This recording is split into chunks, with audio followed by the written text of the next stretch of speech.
بیننده های گرامی السلام علیکم و رحمت الله و برکاته. به ویدیوگا من بر قصه زنده خوب جالب من سلگه تقدیم قلمن و بو قصه زندانه که من سلگه تقدیم قلاتم من بو توأم با آموزش بعض مطالب اسلامی ده که من هم باید درس واسم و سیزی که یشت هست سیز هم باید درس واسه است. اولا من قصه زندانه سیگه باید تقدیم قسم او قصه زنده بوده که به روز که من شارگه بردم به خاطر ضروریات زندگی لیده پرقلشتی چون کوزم چشته بر هاونده هم سیگه کورس هستم به طور زنده که منشون منام هاون یاد بوده که چوبه ده بو یخشگن رنگی هم با و یخشن هرسم ده من مونگه کوزم چشته بردم دکانداردن bayladım kıymet kıldım minatim şu narsanı benge qanchaga berasiz bu odam aytdilar ki 450 afg'oniga sotib o'tiraman va shu narsa ki fe'lan men odamga qolibdi bir donadi yegasi 450 degan ammo sizga men 400 afg'oni beraman men aytdim yo bu cho'bidi soxta vatandi xazinasi bolo emas bu gumrukot yemaydi kishvar xorijdan kelmaydi ko'p qiymatini buland aytdingiz vala yo yegasi aytganki 450dan kam bermagin ammo men 50 pasini siz tarafingizdan yo o'zim beraman yo o'sha odamga qanot beraman به هر حال sizga men 400 afg'oni shuni hisoblayman nuqson qilmaysiz yaxshi molam bor pushaymon ham bo'lmaysiz oling shuni siz agar havanoy ohanidan istifoda qilaman desangiz u munosib emas به خاطر buning uchunki ohanilardan biron ohan o'sha xo'rakani ichiga gad bo'ladi u boisi marazli bo'ladi bu cho'bidi bu ko'p yaxshi narsadir siz shuni oling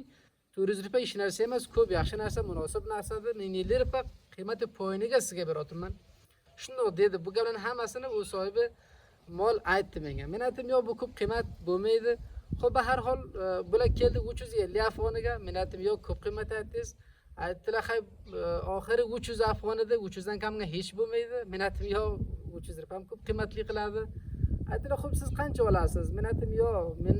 qiymatini ham bilmayman daqiqan vali siz murod qilib aytmayotibsiz men shuncha narsani dark qila olamanki bir cho'pdi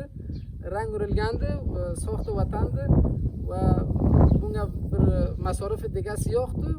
bu narsa 300 afg'oni qiymat topmaydi shod kamroq bo'ladi xo'p barol u odam harchi isror qildi men bir qiymat mushaxas aytmadimu vali ko'p talosh qildim ki boyad arzonroq bersalar barol u odam 300dan kamga kelmadilar men ham 300 ga olmadim harakat qildim bundan oldin bir 3-4 metr uzoqladim past bora qirdilar aytdilar bo'rga keling xo'p yaxshi gap bordim aytdilar ki olmadingiz men aytdim ko'p qiymat aytdingizda buni men olishligimga muvaffaq bo'lmadim chunki ko'p qiymat aytdingiz ya'ni girondi arzishi yo'q 300 afg'oniga بعد bu odam aytdilarki hay 250 afg'oni bering unga ham bo'lmadi xo'p qancha 200 rupiya oling dedilar men aytdim yo'q xo'p xulosa siz qancha olasiz men aytdim men qancha qiymat qo'ysam bunga 50 desam 60 desam qancha qiymat qo'ysam bu odam aytdi ey bexi siz ko'p arzon aytdingiz xo'p men aytdim siz ham ko'p qiymat aytdingizda barhol men buni 150 afg'oniga olardan oldim va ko'pala xusham bo'ldimki men ko'p munosib qiymatga oldim ko'p yaxshi qiymatga oldim allanmadim bunga bozi yemadim 150 afg'oniga oldimu olib ketdim uyga bordim o'rga xonavada so'radiki buni qancha oldingiz men aytdimki 150 afg'on oldim o'rga bir taydiga o'ltirgan ekan favri aytdiki men otam 120 rupiya ketdi shu narsani siz qanday 150 rupiya oldingiz jolib gap bu ediki u odam aytadiki 450 afg'oni shuni qiymatidir va bir nafar ham men oldimga qo'yganki boya 450 afg'ondan kam sotmasam men sizga 400 beraman 50 rupiyasini yo ustiga baxshilattiraman yoki o'z tarafimdan unga javob beraman to shu raqam bahodirasi daqiq shunday bir nafar mushaxxasi tarafidan shuncha bir daqiq gapni gaplaydilar dar holiki menga 150 afg'oniga sotibdilar va dar holiki unga ham men firib yegan ekanman ya'ni bozorimizga to shu andoza firibbozlik to shu andoza yalg'on la havla va la quvvata illa billah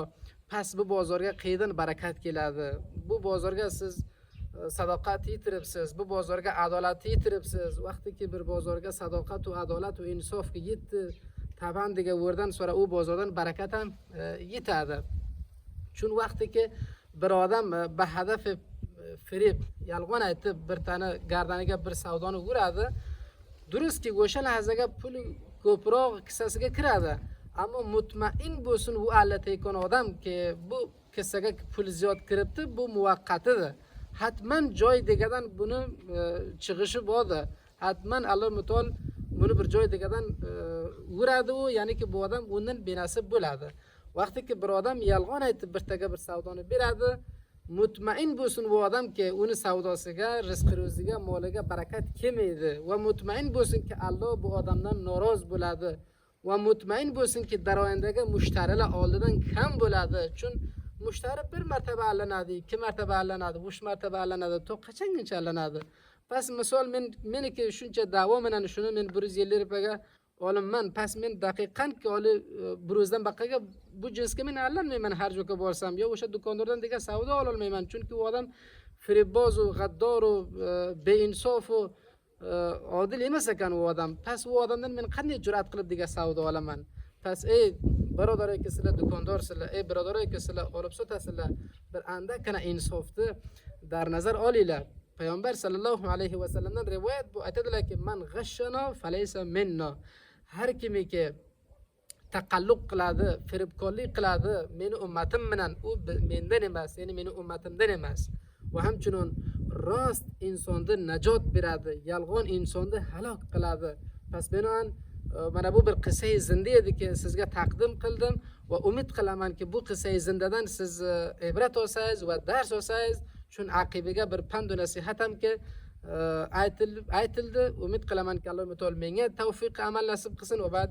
sizniki buni ko'rasiz. Alloh mutol sizga tavfiq amal nasib qilsin.